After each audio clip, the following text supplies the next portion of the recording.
Welcome to Jameel academy.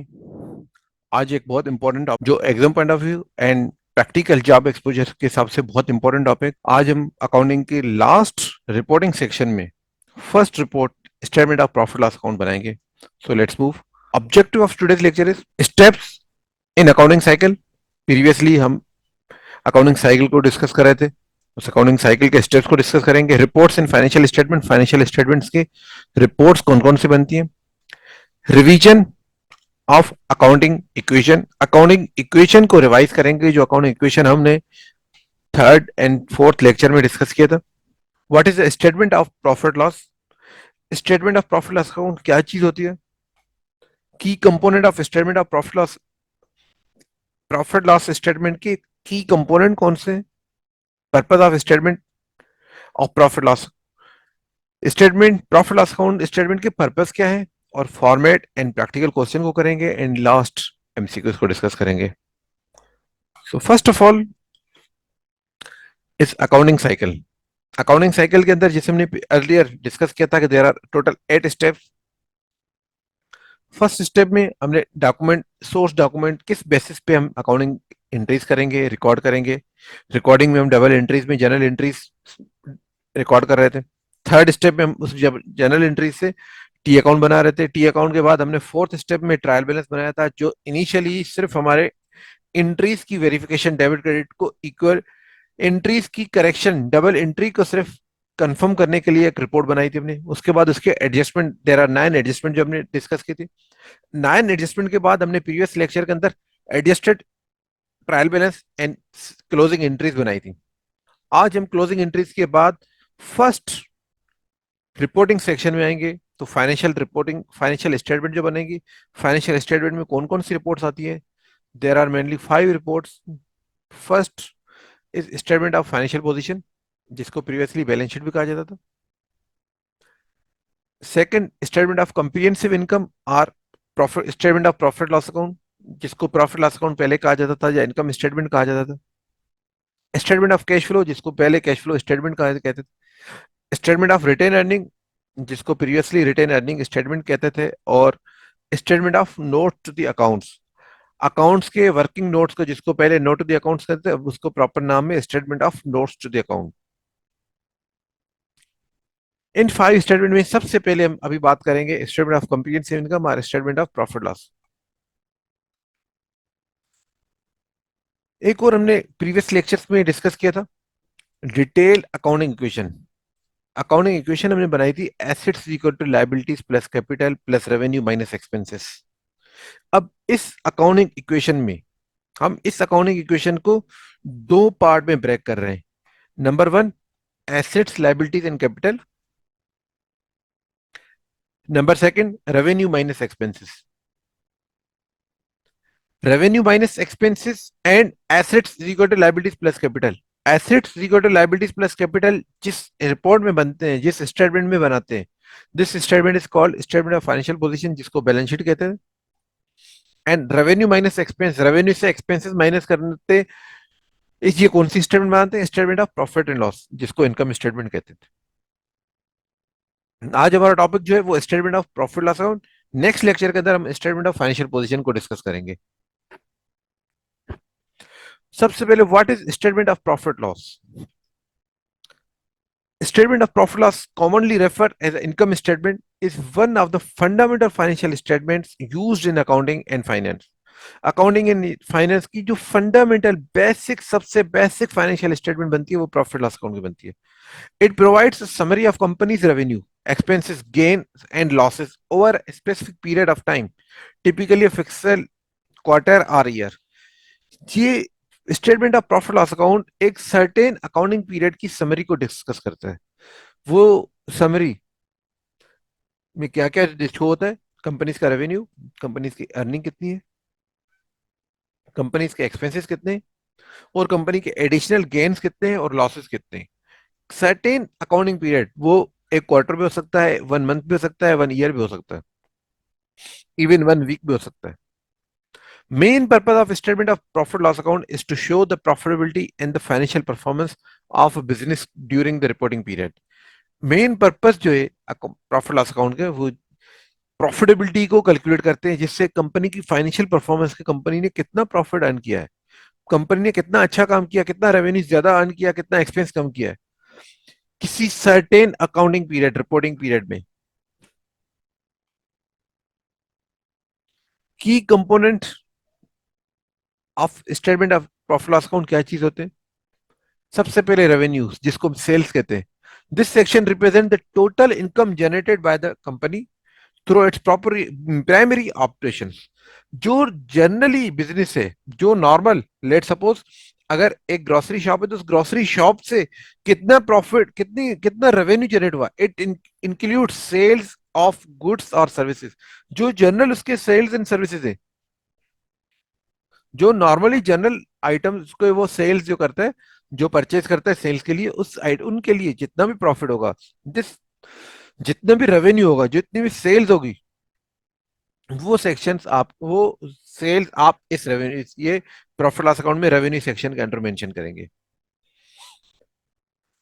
Second, expenses. This section list the various cost incurred by the company in order to generate its revenue. वो expenses जो company different cost, different expenses incur करती है वो revenue generate करने के लिए।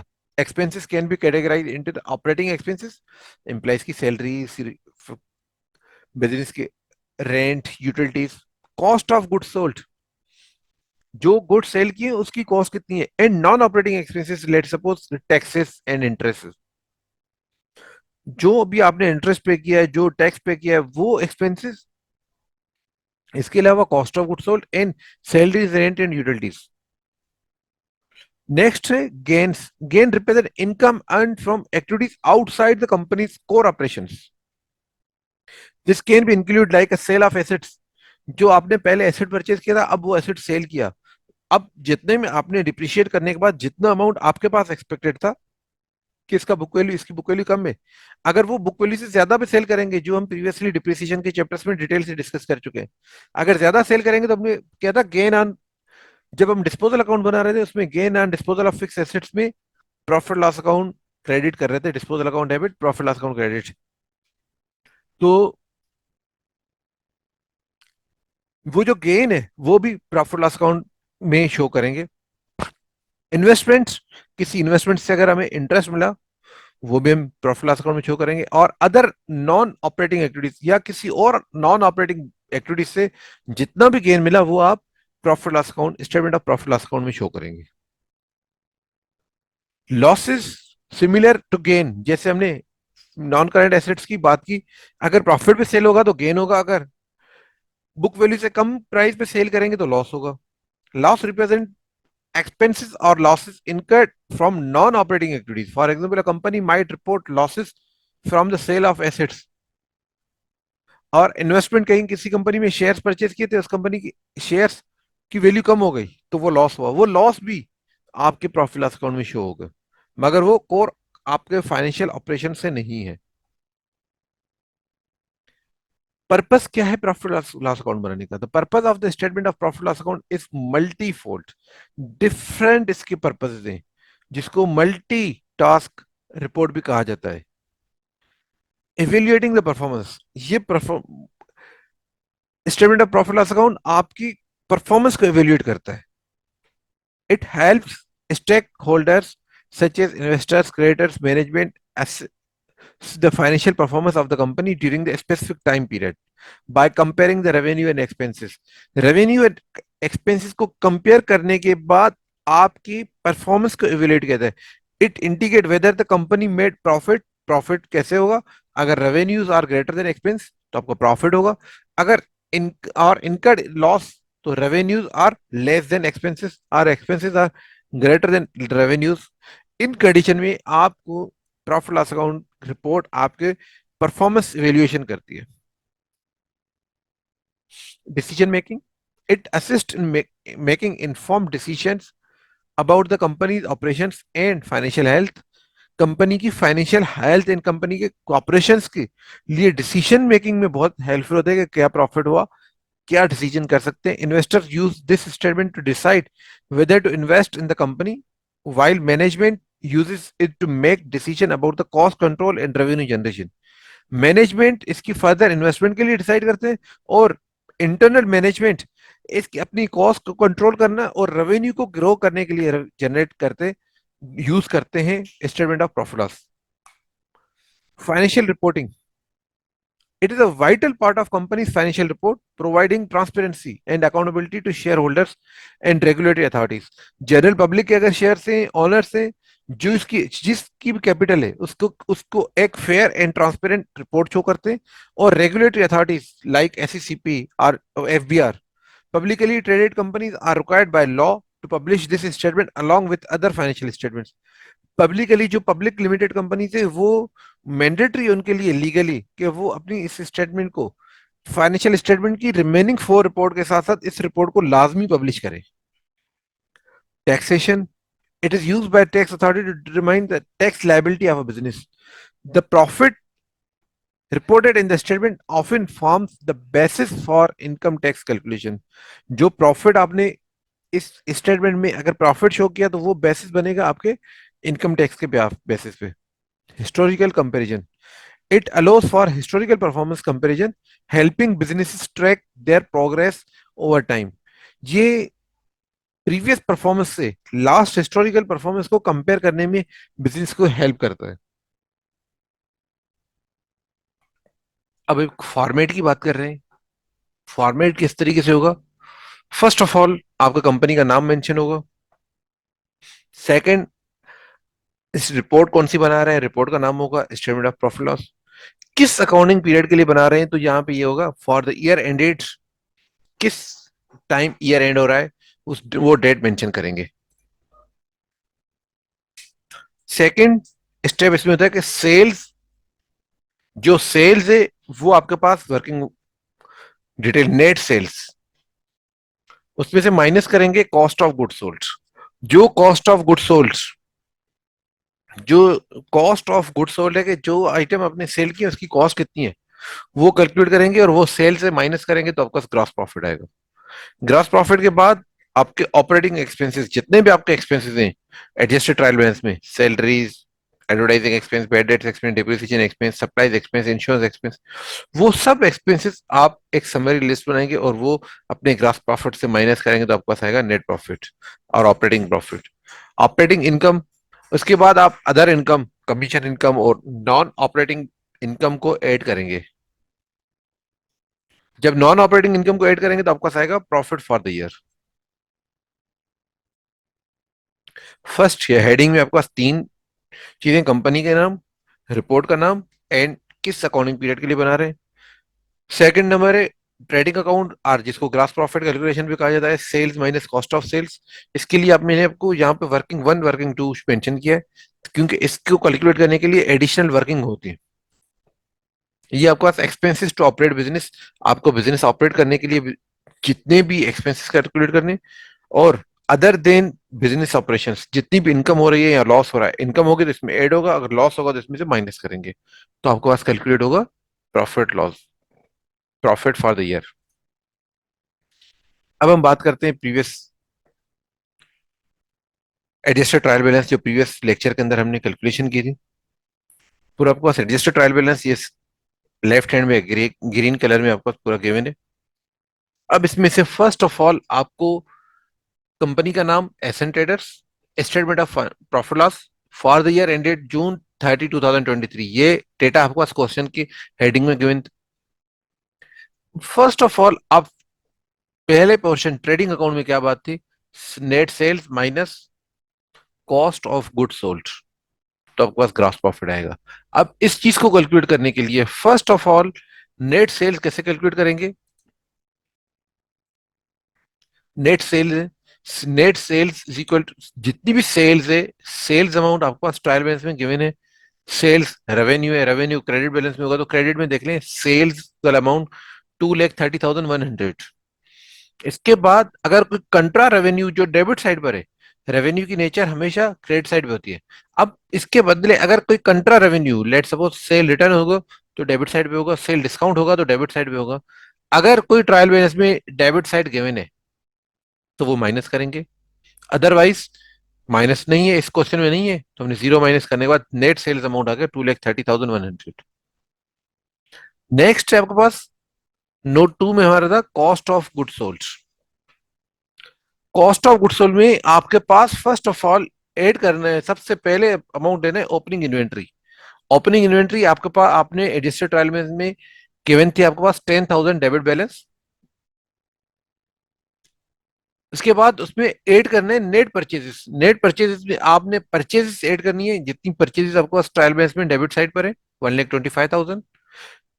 इस 1,25,000 के बाद अगर आपके पास कोई freight in are transportation expenses हैं, वो इसमें ऐड करेंगे, क्योंकि वो भी डेबिट बैलेंस होंगे और परचेजेस भी डेबिट बैलेंस है। अगर परचेज रिटर्न है तो वो क्रेडिट बैलेंस में होगा, वो कंट्रा एक्सपेंसेस होंगे क्रेडिट साइड पे, तो वो माइनस होंगे। और परचेज डिस्काउंट अगर है तो वो भी आपका क्रेडिट साइड पे होगा।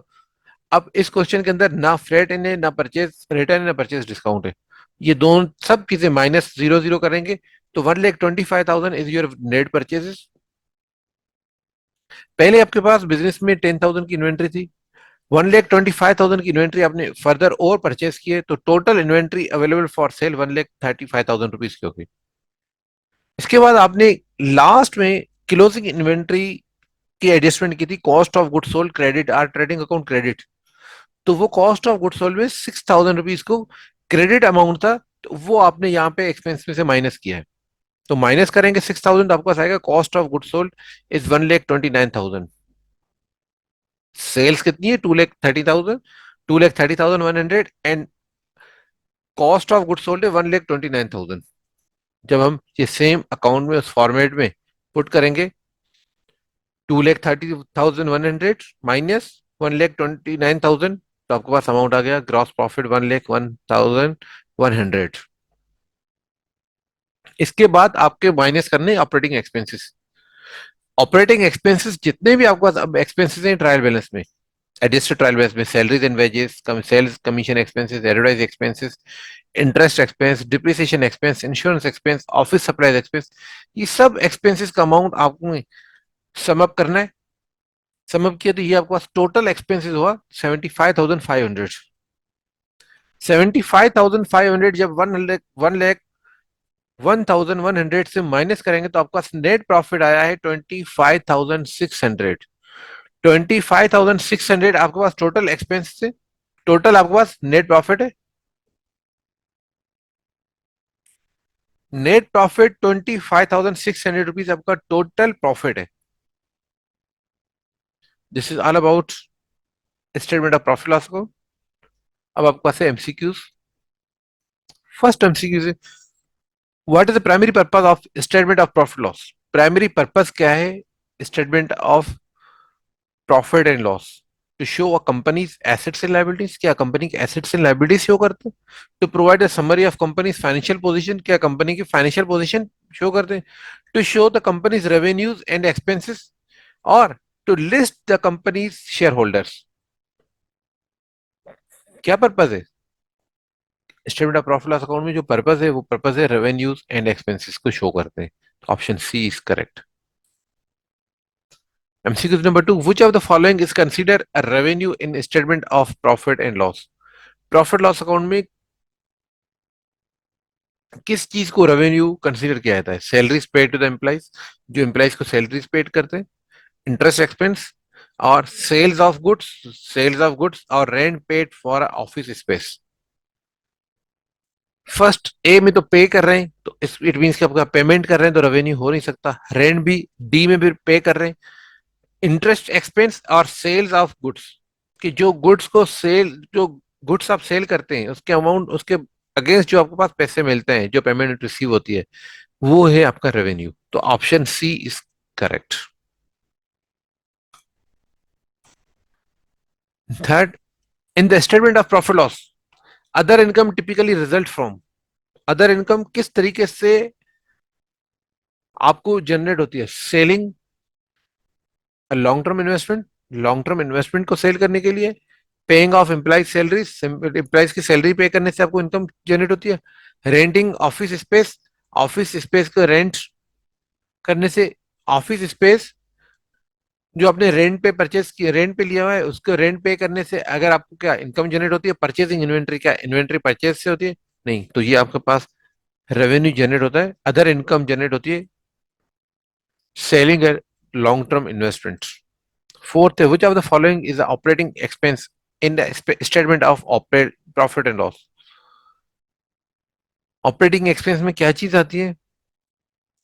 Cost of good sold, rent for office space, freight in expense और सेल्स रेवेन्यू। ऑपरेटिंग एक्सपेंस में क्या चीज आती है? तो option B is correct, rent for office space. क्योंकि रेंट, फ्रेट इन एक्सपेंस आपके कॉस्ट ऑफ गुड सोल्ड का पार्ट है। Cost of good sold is a trading expenses, operating expense में आपके पास रेंट फॉर ऑफिस एक्सपेंस आएगा। Fifth MCQ, if companies total revenue is $100,000 and its total expense is $80,000, what is the company's net profit? तो profit calculate कैसे करते हैं? Revenue minus expenses, revenue 100,000, expenses 80,000, minus करेंगे तो आपका 20,000 rupees. Don't forget to like, follow and share. Thank you, अल्लाह हाफिज।